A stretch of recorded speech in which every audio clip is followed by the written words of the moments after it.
이번 서울시장 선거는 민주진보진영 통합의 출발점입니다. 새로운 시대를 열어가는 출발점이 될 것입니다.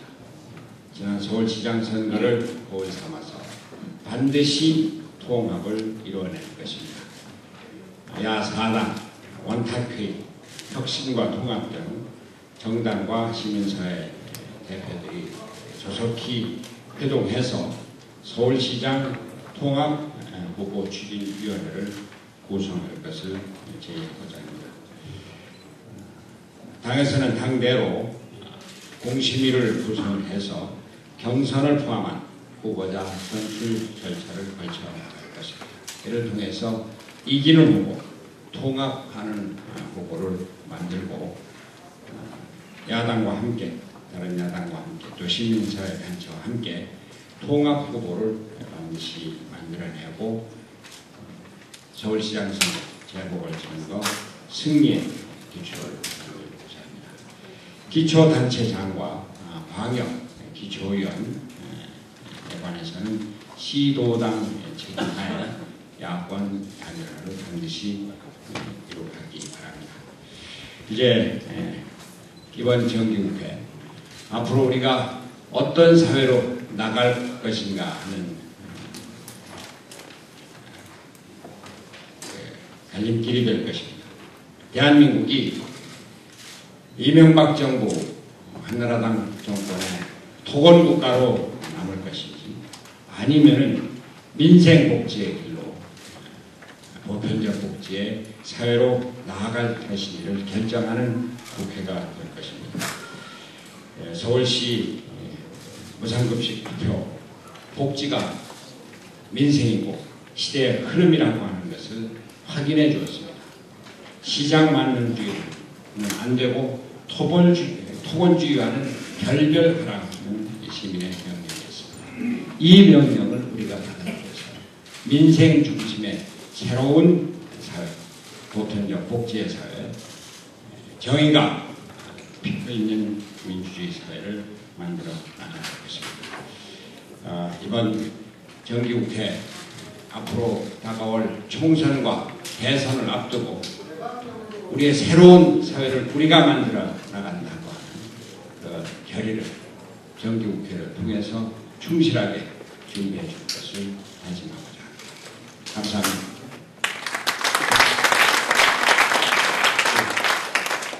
드릴 말씀 감사합니다.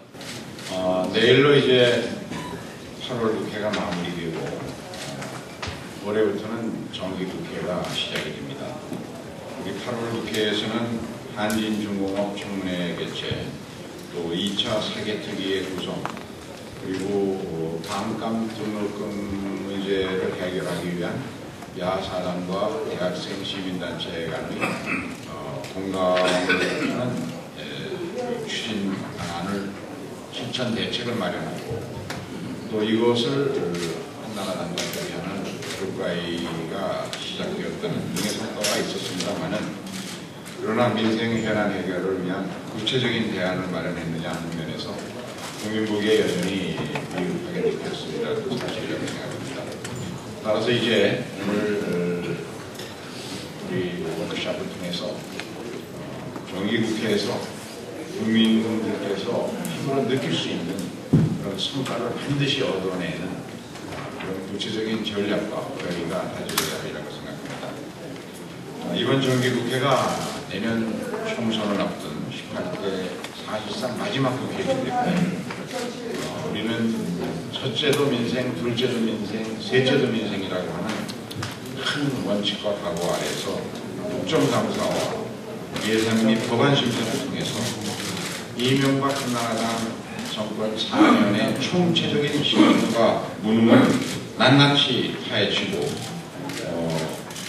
민생을 살려낼 수 있는 실질적인 대책을 만들어내는데 우리 87명 국회의원 전원이 하나로 똘똘 뭉쳐서 끝까지 전력 투구해야 한다고 생각을 합니다. 저희 민주당이 이번 정기국회에서 크게 보면 세 가지의 과제를 이루어내야 한다고 생각합니다. 첫째는 무엇보다 민생을 살려내야 되기 때문에 가장 시급한 민생 현안인 반값 등 높은 시장, 그리고 예산상 일자리가 20여만 개가 줄어들어서 생기는 이런 문제들을 예산 수립을 통해서 확실하게 해결해야 되는 일자리 대책, 그리고 계속 7개월, 8개월째 이제 4% 넘어 전문가들 예상으로는 이달의 물가가 5%대를 넘었을 거라는 얘기도 나오고 있습니다. 물가를 어떻게 시급하게 안정시킬 것이냐는 대책, 또 전월세 대책, 이런 민생 현안을 실질적으로 해결하는 그런 대안을 제시하고 그것을 국회에서 요구하고 관철해야 될 거라고 봅니다. 두 번째는 보편적 복지를 전면화하는 그런 국회로서 확실하게 자리 잡도록 해야 되겠다. 국민이 선택한 무상급식은 물론입니다만 무상보육과 건강보험의 보장성을 확실히 확대해서 무상의료에 실질적으로 접근하는, 그리고 교육에 대한 투자를 획기적으로 늘리는 그런 대책, 주거복지와 일자리복지, 노인복지에 이르기까지 이런 보편적 복지가 우리 당에 의해서 국가 운영의 가장 시급한 과제로 자리 잡도록 해야 될 것입니다. 세 번째로는 나중에 정책위장께서 자세한 설명이 있겠지만 경제 정의를 실현해내는 국회로 만들어야 한다고 생각합니다. 부자 감세 철회를 반드시 실현하고 재벌개혁과 중소기업의 경쟁력 강화, 골목상권 살리기 등 현재 한계 상황에 내몰리고 있는 중소기업과 영세 상공인들을 살려내는 대책을 확실하게 마련해야 할 것입니다. 특히 이번 국감이 중요하다고 생각합니다. 국감이 9월 19일부터 10월 8일 사이에 이루어지기 때문에 10월 26일 예정되어 있는 서울시장 선거의 승패를 좌우할 만한 가장 중요한 계기가 국감으로 마련되어야 한다. 그런 점에서 저는 원내대표단 정책위 함께 협의해서 모든 상임위원회가 선임위 경쟁체제로 돌입하고 당을 살려내기 위해서 당 차원에서 최우수 상임위원회를 선정하고 또 국정감사 우리 당이 선정하는 최우수 의원, 그리고 각 상임위별 우수위원을 선정해서 포상을 하는 것이 좋겠다 하는 의견을 모았습니다. 이 포상의 기준은 언론이 호응하고 국민의 관심을 얼마나 얻어내느냐, 이것을 가장 중요한 기준으로 해서 평가할 겁니다. 당장 내일부터 이제 국감 체제로 돌입해야 할 텐데 특히 의원님들께 부탁드리고 싶은 것은 각 상임위원회의 간사님들이 어떤 역할을 하느냐가 국감 성패에 가장 중요하다고 생각합니다. 상임위원회 간사님께서는 매일 하루에 1회씩 보좌관들과 회의를 통해서 과거에 보면 모든 것이 자료 요청에서부터 이제 문제가 시작되는데 이 자료 요청을 보좌관이나 비서실에게만 맡겨놓으면 양은 엄청나게 많이 신청하는데 알맹이가 없는 그런 자료 요청이 되어서는 안 된다고 생각합니다. 그런 점에서 각 의원실의 자료 요구 내용을 보좌관들이 서로 토론하고 그것을 간사가 정리해주는, 그리고 증인 요청도 전체 위원회별로 통일된 의견이 나오도록 하고 하는 그런 공조체제의 확립이 아주 중요하다고 생각되고, 그것을 위해서 적어도 일주일에 상임위별로 2회 이상 상임위원 우리 민주당 의원님들 간에 국감 대책회의를 열어서 이슈를 선정하고 매일 한 건 이상의 보도자료가 생산되도록 해주시고 그 선정된 보도자료의 제목에 대해서는 원내대표단에 좀 보내주셔서 그것을 우리 원내 홍보실 대표와 협의해서 언론에 중첩되지 않게 잘 보도가 되도록 조정해드리겠다 하는 생각입니다. 그리고 각 상임위 간사님들께서 매주 화요일과 목요일에 열리는 원내대책회의, 고위정책회의에 지금도 대부분 참석해 주십니다만 특히 국감기간에는 서로 흩어져서 일을 하기 때문에 정보 공유가 확실히 될 수 있도록 꼭 참석해 주시기를 강조드립니다. 이번 국감을 통해서 최우선적으로 규명되어야 할 것이 작년 말 현재 총 부채가 25조에 달하는 서울시의 방만한 재정운영, 부실하기 짝이 없는 서울시의 순환 방지 대책, 또 늑장 행정, 이런 문제들에 대해서 집중적인 추궁이 있어야 할 것이고, 또 조남호 한진중공업 회장을 국감 증인으로 불러서 정리해고 문제를 포함해서 역외 탈세라든가 해외 일자리 빼돌리기, 분식회계 이런 문제도 집중적으로 따져야 한다고 생각합니다. 특히 각 상임위별로 반드시 파헤쳐야 할 문제에 대해서는 핵심 증인을 미리 선정하고 그것을 끝까지 관철해내서 이번 감사가 모든 의혹을 끝까지 해결하는, 반드시 해결해내는 끝장 감사가 될 수 있도록 해주셨으면 고맙겠습니다. 한미 FTA와 관련해서는 그동안 여야정 협의체에서 총론적인 거론을 했는데, 이제는 소위 랩업을 해야 할, 마지막에 결과를 만들어내야 할 시기가 됐기 때문에 세 팀으로 나눴습니다. 농수축산 분야의 피해보전 대책을 만들기 위한 최인기 위원장님이 주재하는 그런 피해보전 대책을 위한 팀, 그리고 중소기업과 골목상점을 한미 FTA로부터 특별 유보를 받아내서 우리의 상생법이나 유통법이나 우리가 또 추진하고자 하는 중소기업 보호특별입법이, 중소기업 적합업종 보호특별입법이 한미 FTA에서 사문화되는 일을 막을 수 있는 대책을 확실하게 만들어내는 것은 김영한 지식경제위원장이 중심이 돼서 여야 의원들과 정부 측 관계자와 함께 빠른 시간 내에 적어도 추석 전까지 손에 잡히는 어떤 성과가 나와야 된다고 생각합니다. 나머지 우리가 제시한 10+2의 대책에 대해서는 통해서 최대한 성과를 올릴 수 있도록 해주시라고 믿습니다. 내년도 예산심사 중요성이야 너무나도 잘 아십니다만은 부자감세 철회 반드시 관철해서 재정 건전성을 회복시키는 전제 아래서 민생예산, 복지예산, 일자리 창출 예산, 지역구성 균형 예산을 편성할 수 있어야 하는데, 특히 지역균형 예산과 관련해서는 많은 부분이 실질적으로 정부 안에 반영될 수 있도록 이번 국감 기간 동안에 정부가 예산안을 예년보다 좀 늦게 지금도 많이 손질을 하고 있습니다. 그래서 의원님들이 관심을 가지고 예결위원들과 같이 협조해 주시기를 부탁드립니다. 이번 정기국회에서 추진할 법안에 관해서도 55개의 민생희망 법안을 좋은 성장, 민생복지, 경제정의 이 세 가지 가치를 실현하기 위한 그런 법안을 정리했습니다. 여러 가지 중요한 법이 있지만 특히 반값 등록금 실현을 위한 입법, 이것은 반드시 이루어야 하고, 지금 언론 노련이 파업에 들어가 있는데 미디어 랩법안도 우리가 소수지만 국민과 함께 투쟁해서 성취해야 하는 입법이 두 가지 법이라고 생각합니다.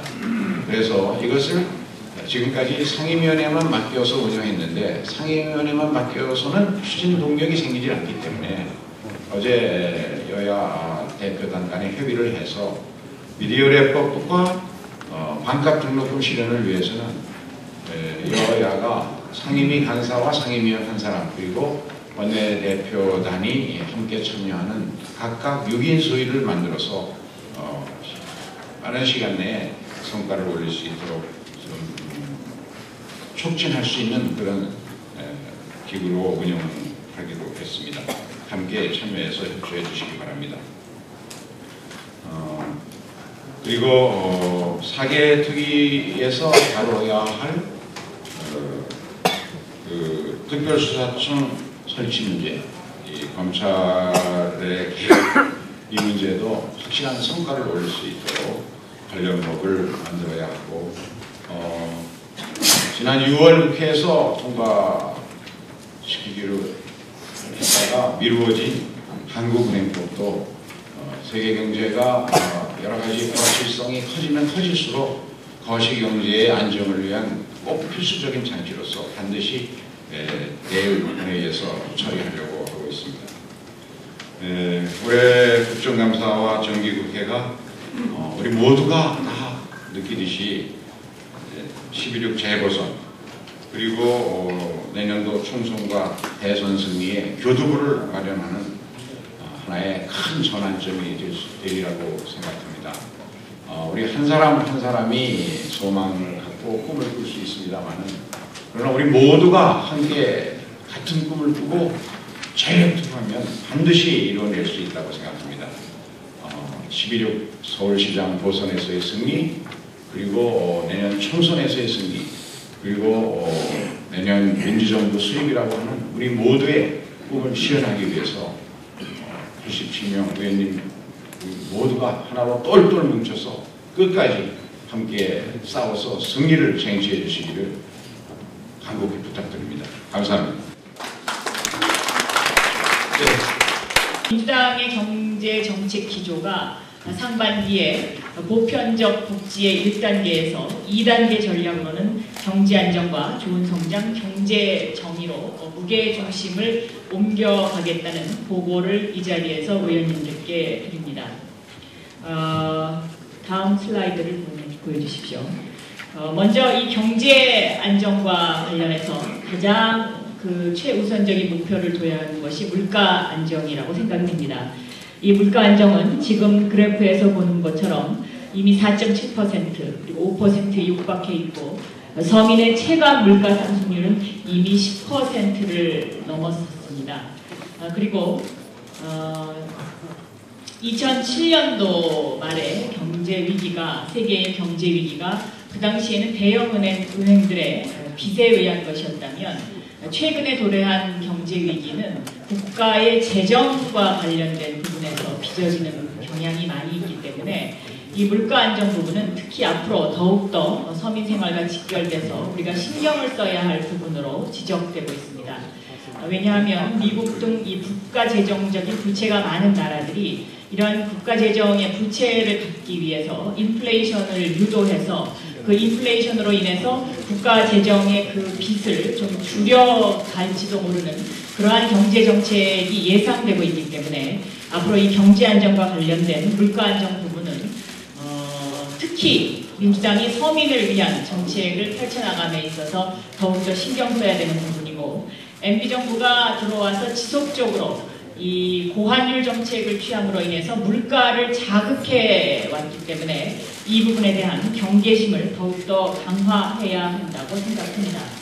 다음 슬라이드를 보여주십시오. 두 번째가 금융시장 안정입니다. 현재 이 불안한 금융시장은 특히 한국의 금융시장은 마치 외국인들의 어떤 현금 인출기와 같은 역할을 하고 있는 그러한 상황이라고도 표현이 가능합니다. 그래서 이러한 우리나라의 증권시장을 과연 앞으로 이대로 놔둬서는 우리가 금융시장의 안정을 도모할 수 있겠느냐는 지적들이 곳곳에서 일고 있습니다. 그래서 이 금융시장의 안정과 관련해서 외환 유동성의 통제를 강화할 수 있는 방안도 앞으로 강구해야 될 것으로 보입니다. 그리고 경제 안정의 세 번째 부분, 금융 건전화 부분과 관련해서는 현재 가장 우리나라의 취약점으로 지적되고 있는 것이 바로 가계부채입니다. 이 가계부채 문제, 800조에 이르는 가계부채를 어떻게 연착륙시킬 수 있는가 하는 것이 앞으로 수권정당으로서의 면모를 보여줄 수 있는 굉장히 좋은 정책 대안이라고 생각하고 있습니다. 다음 두 번째는 좋은 성장 부분입니다. 이 좋은 성장 부분은 지난 상반기 동안 우리 민주당이 추구해왔던 보편적 복지, 이 복지를 투자의 개념으로 새로 인식해서 이 복지 투자를 확충함으로써 이 복지 투자가 다시 내수의 기반을 다지는 선순환 정책을 이끌고 가는 좋은 성장의 개념으로서 민주당이 앞으로 이것을 지속적으로 추진하겠다는 것입니다. 그리고 일자리를 늘리는 성장, 이것이 앞으로 우리가 추진해야 할 당면 과제 중에 하나라고 보고 현재 대기업에게 혜택이 돌아가는 임시투자세 공제를 일자리 세액 공제로 전환시키는데 민주당이 보다 더 당력을 모아야 할 것으로 생각되고 있습니다. 그리고 가운데에 있는 지식기반 신성장 산업 투자 확대와 관련해서는 특히 MB 정부 들어와서 홀대받고 있는 IT 정책 분야를 재점검해서 정보미디어부의 신설과 모태펀드 등을 중심으로 한 IT의 신기술 관련 21세기 민주당의 신성장 정책을 새로 구축할 필요가 있겠다고 보고 있습니다. 따라서 현재 이 신성장 IT 정책과 관련해서는 인터넷 소통위원회의 문영식 위원장과 정책위가 함께 지금 10대 과제를 현재 만들고 있고 이것이 곧 9월 중에 발표될 것이라는 것을 보고드립니다. 따라서 이 교육, 보육, 복지 투자 확충과 관련된 보편적 복지 부분과 관련해서는 오늘 아침 뉴스에 많이 보도가 됐습니다만은 어제 이용섭 위원장님을 중심으로 했던 보편적 복지 기획단에서 그동안 추구했던 3+1에 대한 재원 대책을 마련해서 발표를 했고 이따가 다시 이용섭 위원장님께서 의원님들께 그와 관련된 상세한 보고를 드릴 예정입니다. 그것을 간략하게 말씀을 드리면 민주당의 그 보편적 복지는 3+1 이 지속가능한 창조형 복지국가를 모델로 하고 있고 2017년까지 조세 부담률을 21.5%, 다시 말해서 참여정부 수준 정도로 21.5%로 하고 세수 확보를 33조 원 평균, 연평균 33조 원으로 하는 것으로 그렇게 되어 있습니다. 그리고 3+1까지는 약 평균 17조 원의 돈을 복지에 더 투자해서 국민들이 바라는 새로운 복지국가의 형태를 만들어간다는 것을 기존 골자로 하고 있습니다. 끝으로 경제 정의 부분과 관련해서는 우리가 이번 정기국회를 통해서 입법화 과정을 통해 이 부분에 대한 기초를 새로 만들어야 되겠다는 강한 의지를 갖고 있습니다. 첫째, 부자 감세 철회입니다. 이 부분은 더 이상 설명이 필요 없다고 생각하기 때문에 더 이상 설명드리지 않겠습니다.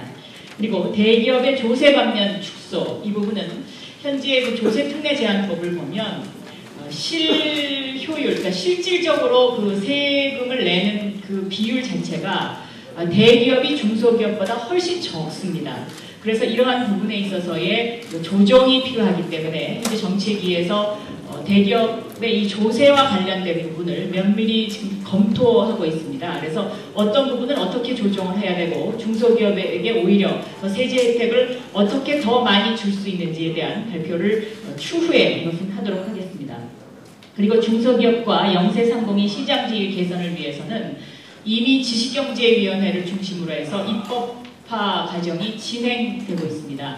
노영민 수석이 대표 발의한 중소 영세상공인들을 보호하기 위한 그 고유업종 지정 등을 통한 민주당의 입법들이 국회에 제출되어 있고 이것이 정기국회를 통해서 저희가 실현될 수 있도록 노력하겠다는 말씀을 드립니다. 그리고 국가재정과 지방재정의 불균형 개선 문제는 이 MB 정부 들어와서 이 부자 감세로 인한 내국세 감소에 따라서 지방재정 교부금과 지방교육 재정 교부금이 크게 감소를 했고 종합부동산세의 세수 전액을 부동산 교부금으로 지방에 배분을 하여 왔지만 종합부동산세의 대폭 축소로 인해서 2008년부터 12년 동안에 지방재정 세입이 44조 6천억 원 감소할 것으로 추정되고 있어서 현재 이 지방재정의 악화 문제가 상당히 심각하게 대두되고 있습니다. 따라서 앞으로 이 경제정의 실현과 관련해서 크게 4가지 주제를 통해서 우리가 정기국회를 통해서 입법화할 것이라는 것을 의원님 여러분들께 보고를 드립니다. 경제 운영의 3가지 키워드는 경제 안정, 좋은 성장, 그리고 경제 정의 이렇게 3가지라는 것을 보고 드리면서 오늘의 총론 기조발제를 마치도록 하겠습니다. 감사합니다. 네, 고영수 위원장님 총론 발제 감사합니다.